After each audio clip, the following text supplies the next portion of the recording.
ನೀನೇ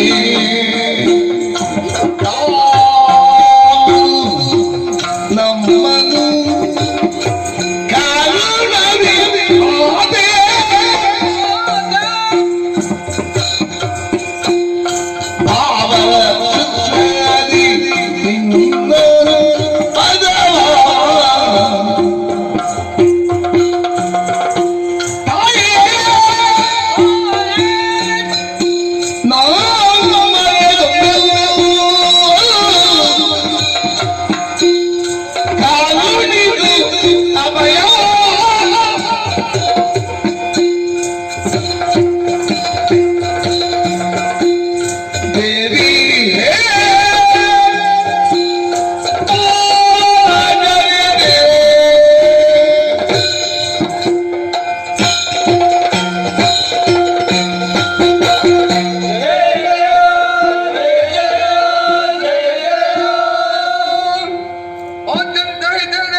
ನಿಮ್ಮ ದೇಹದಡಕವಾಗಿರುವಂತಹ ದಿವ್ಯ ಶಕ್ತಿಯನ್ನು ಹೊರಗಡಹಿ ಅದೆಲ್ಲವೂ ನಭೋಮಂಡಲದಲ್ಲಿ ಒಂದಾಗಿ ನಾರಿ ರೂಪವನ್ನಂತೂ ಅಷ್ಟಭುಜೆಯಾಗಿ ನಿಮ್ಮೆದುರು ಪ್ರಸನ್ನಳಾಗಿದ್ದೇನೆ.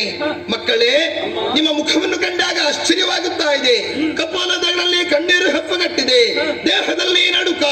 ಯಾರಿಂದ ಕಷ್ಟ ಬಂತು ನನ್ನಲ್ಲಿ ಹೇಳಿ, ಕಷ್ಟವನ್ನು ಪರಿಹರಿಸಿಕೊಡುತ್ತೇನೆ.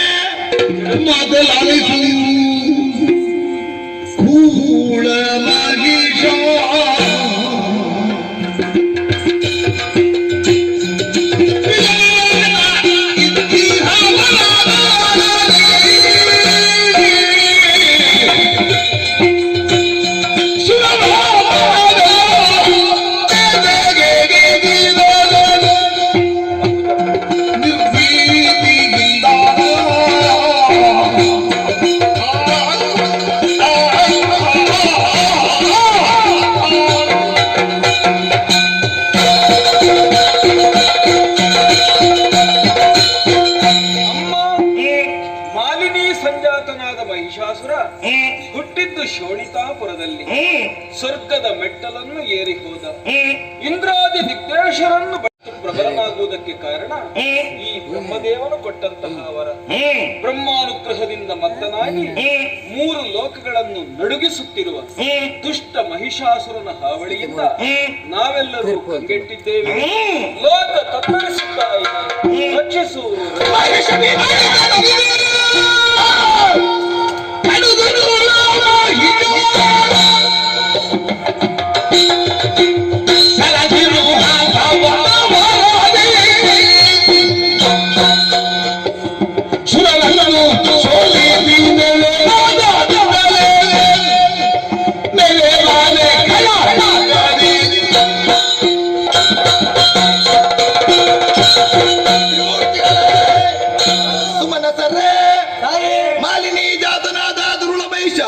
ಅಜನನ್ನು ಭಜನೆಯ ಮೂಲಕ ಮೆಚ್ಚಿಸಿ ವರಗಳನ್ನು ಪಡೆದು ಪದಾಂಧನಾಗಿ ಮೆರೆಯುತ್ತಾ ಇದ್ದಾನೆ. ಅಂತಹ ದುರುಳ ಮಹೇಶನನ್ನು ವಧಿಸಿ ಇಳೆಗೆ ಕ್ಷೇಮವನ್ನು ಒದಗಿಸುತ್ತೇನೆ. ಧೈರ್ಯ ತಾಳಿ. ಅವನ ಜೊತೆ ಶಂಖ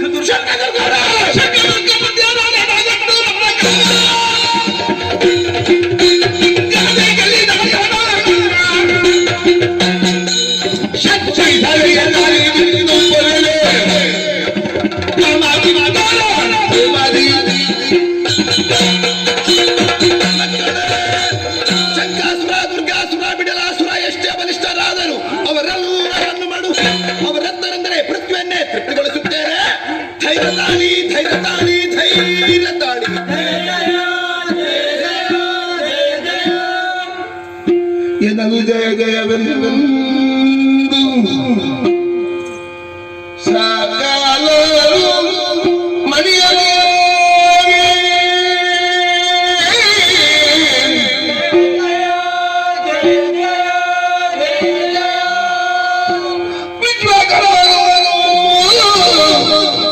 ಘನ ಘನದಿ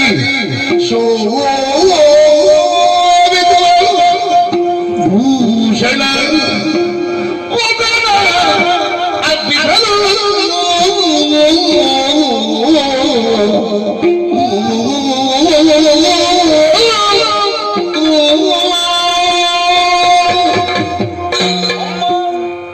ನಿನ್ನ ಅಭಯ ವಾಕ್ಯಗಳನ್ನು ಕೇಳಿ ನಮ್ಮ ಅಧೀರತೆಯೂ ದೂರವಾಯಿತು.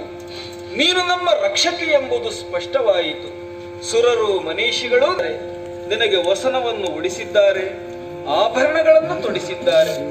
ಸಂಕಲ್ಪ ಮಾತ್ರದಿಂದಲೇ ಬ್ರಹ್ಮಾಂಡವನ್ನು ಸುಟ್ಟು ಬೂದಿ ಮಾಡಿ ಹಣೆಗೆ ಬೊಟ್ಟಿಡಬಲ್ಲಂತಹ ಸಾಮರ್ಥ್ಯಶಾಲಿನಿ ನೀನು. ಸಂಗ್ರಾಮಕ್ಕೆ ಸಾಗುವಂತಹ ಸಂದರ್ಭದಲ್ಲಿ ನಿನಗೆ ಆಯುಧಗಳ ಅಗತ್ಯ ಖಂಡಿತಕ್ಕೂ ಇಲ್ಲ ತಾಯಿ. ಆದರೂ ನಾವು ಧರಿಸಿರುವಂತಹ ಈ ಆಯುಧಗಳಿಗೆ ಪಾವಿತ್ರ್ಯದ ಬರಲಿ ಎಂಬಂತಹ ದೃಷ್ಟಿಯಿಂದ ಇದನ್ನು ಸನ್ನಿಧಿಯಲ್ಲಿ ಸಮರ್ಪಿಸುತ್ತಾ ಇದ್ದೇವೆ ಅಮ್ಮ.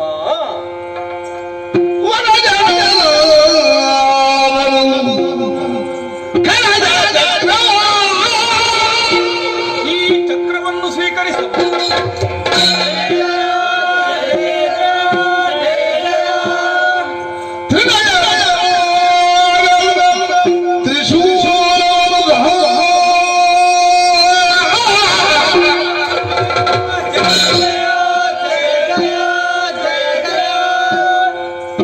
ಕನಕಗರ್ಭನು ಬ್ರಹ್ಮದಂಡ ವಂದಿಸಲು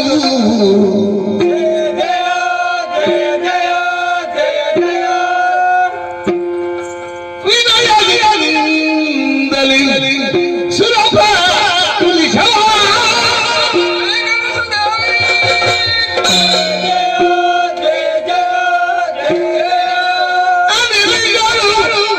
ಸತ್ಯಾಯ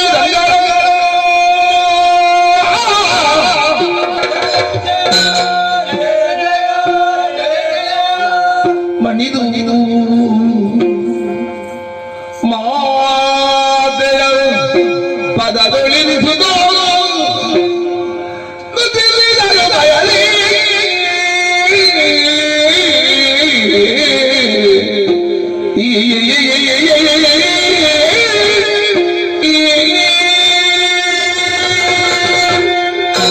ಅಮ್ಮ, ನಾವು ನೀಡಿರುವಂತಹ ಆಯುಧಗಳನ್ನು ಅಷ್ಟಭುಜಗಳಲ್ಲಿ ಧರಿಸಿ ವೀರಾವೇಶದಿಂದ ನಿಂದಿರುವ ನಿನ್ನನ್ನು ನೋಡುವಾಗ ರೋಮಾಂಚನವಾಗುತ್ತಿದೆ ತಾಯಿ. ಇಂದು ನಿನ್ನ ಬಂಟರು ನೀಡಿದ ಸೇವೆಯನ್ನು ಸ್ವೀಕರಿಸಿ ಎಲ್ಲರಿಗೂ ಉತ್ತರೋತ್ತರ ಶ್ರೇಯಸ್ಸನ್ನು ದಯಪಾಲಿಸಬೇಕೆಂದು ಪ್ರಾರ್ಥಿಸುತ್ತಾ ಇದ್ದೇವೆ ಅಮ್ಮ. ನೀನು ಕಾಲ್ನಡಿಗೆಯಲ್ಲಿ ಯುದ್ಧಕ್ಕೆ ಹೋಗಬಾರದು ಎಂದು ಬಯಸಿದಂತಹ ಪರ್ವತರಾಜ ತಾನೇ ಸಿಂಹವಾಗಿ ಬರುತ್ತಿದ್ದಾನಮ್ಮ.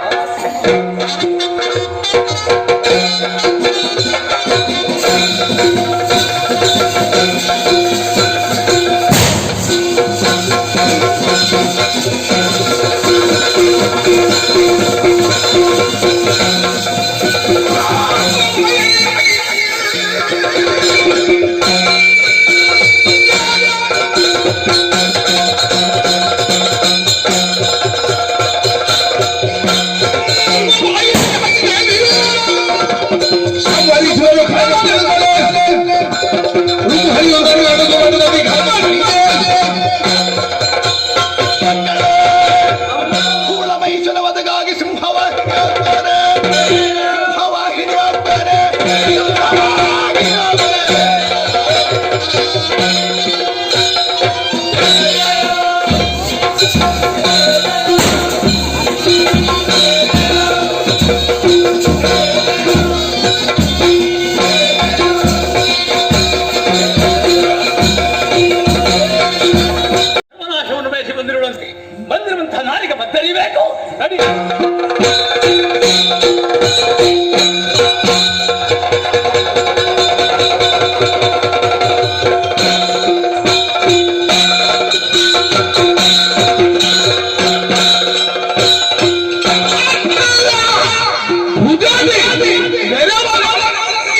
ಪಾತಾಳನ್ನು ಸೇರಿ ಸಾರದಕ್ಕೆ ನಾಕವನ್ನು ಏರಿ ಇಂದ್ರಾದಿ ಸುಮರಸರು ಬಡಿದು ಮಹಿಷ ಮಾಡಿದ್ದು ತಪ್ಪಾಯ್ತದ ಕಾಲಗೆರಗು ಇಲ್ಲ. ಗರ್ವದಿಂದ ಮುಂದುವರಿದೆ ಎಂದಾದರೆ ಸುಮರಸರು ಬರೆಯುವುದಕ್ಕೂ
ಅಹಿಂಸಾ ಪರಮೋದರ ನೀನು ಅದರ ಮೇಲೆ ಹಾಗೆ ಕೂತ್ರೆ ಹಿಂಸೆ ಆಗ್ತದೆ. ವಾಹನ ನಿನಗೆ ಯಾಕೆ?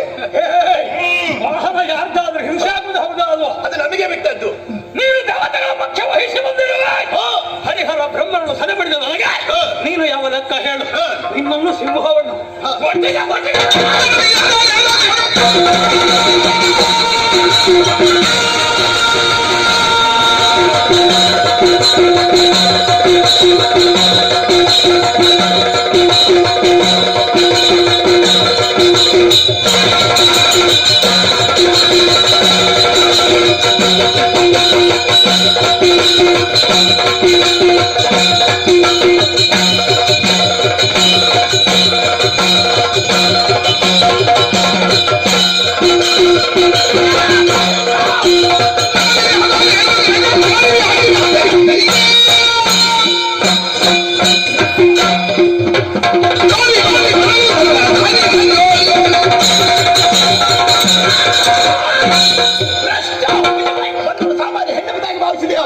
ಅಷ್ಟಭುಜೆ ಅಯೋಲಿಜೆ ಸಿಂಹವಾಹಿನಿ ನಿನ್ನ ಫಲ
ಮಹಾಪಾಪ ಹರೇದೇವಿ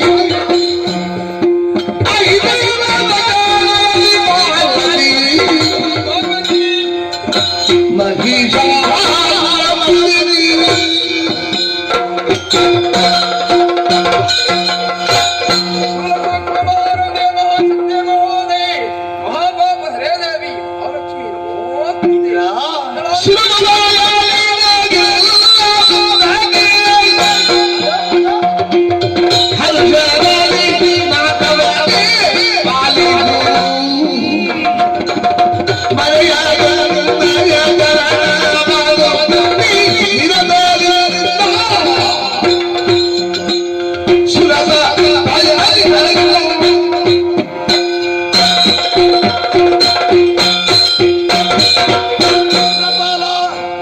ನಿಮಗೆಲ್ಲರಿಗೂ ಕಷ್ಟವನ್ನು ಕೊಡುತ್ತಿದ್ದ ದುರುಳಮಹಿಷ ಹಾಗೂ ಆತನ ಅನುಚರನ್ನು ಕೊಲ್ಲುವುದಕ್ಕೆ 9 ದಿವಸಗಳೇ ಬೇಕಾಯಿತು. ಈ 9 ದಿವಸಗಳಲ್ಲಿ 9 ತಾಳಿದವಳು ನಾನು. ಶೈಲಪುತ್ರಿ, ಬ್ರಹ್ಮಚಾರಿಣಿ, ಕೂಷ್ಮಾಂಡಿನಿ, ಚಂದ್ರಘಂಟ, ಸ್ಕಂದಮಾತ, ಕಾತ್ಯಾಯಿನಿ, ಕಾಳರಾತ್ರಿ, ಸಿದ್ಧಿದಾತ್ರಿ, ಮಹಾಗೌರಿ ಎನ್ನುವಂತಹ 9 ರೂಪವನ್ನು ತಾಳುವುದರ ಮೂಲಕ ಅವರನ್ನು ವಧಿಸಿ ಈ 9 ದಿವಸಗಳನ್ನು ಇನ್ನು ಮುಂದೆ ಲೋಕದಲ್ಲಿ ನವರಾತ್ರಿ ಎಂದು ಆಚರಿಸಿಕೊಂಡು ಬರಲಿ. 10ನೇ ದಿನವಾದಂತಹ ಇಂದು ದುರುಳಮಹಿಷರ ಶಿರವನ್ನೇ ಹೂವಿಗೆ ಚೆಂಡಾಡಿ ವಿಜಯವು ನಮ್ಮ ಪಾಲಿಗಾಯಿತು. ವಿಜಯೋತ್ಸವದ ಸಂಭ್ರಮವನ್ನು ವಿಜಯದಶಮಿ ಎಂದು ಆಚರಿಸಲಿ. ಯಾರು ಶ್ರದ್ಧಾಭಕ್ತಿಯಿಂದ ಆಚರಿಸುತ್ತಾರೋ ಅಂತವರ ಕಷ್ಟವನ್ನು ಪರಿಹರಿಸ್ತೇನೆ. ನಾಕದ ಪೀಠ ಸ್ಥಿರಗೊಳಿಸಿದ್ದೇನೆ. ಹೋಗಿ ಮಕ್ಕಳೇ. ಧನ್ಯರಾದೇವ ದೇವಿ, ಧನ್ಯರಾದ. ಶಹಬಾಸ್. ಓ ಧರ್ಮರಕ್ಷಕಿ, ದುಷ್ಟನು ಅಳಿವಾಯ್ತು ಸತ್ಯ, ಆದರೆ ಮುಂದೆ ಯಾವನಾದರೂ ಒಬ್ಬ ಹುಟ್ಟಿಕೊಂಡು ನಮ್ಮನ್ನು ಪೀಡಿಸಿದ್ದೆ. ನೇರವಾಗಿ ದುಹಿಣಗಿರಿಯನ್ನು ಏರಿಕೊಳ್ಳಿ. ಅನನ್ಯ ಭಕ್ತಿಯಿಂದ ನನ್ನನ್ನು ಭಜಿಸಿದರೆ ಕ್ಷಣ ಮಾತ್ರದಲ್ಲಿ ಪ್ರತ್ಯಕ್ಷವಾಗಿ ನಿಮ್ಮ ಕಷ್ಟವನ್ನು ನಾನೇ ದೂರಗೊಳಿಸ್ತೇನೆ. ಹೋಗಿ ಮಕ್ಕಳೇ, ನಮಗೆ ಶುಭವಾಗಿ.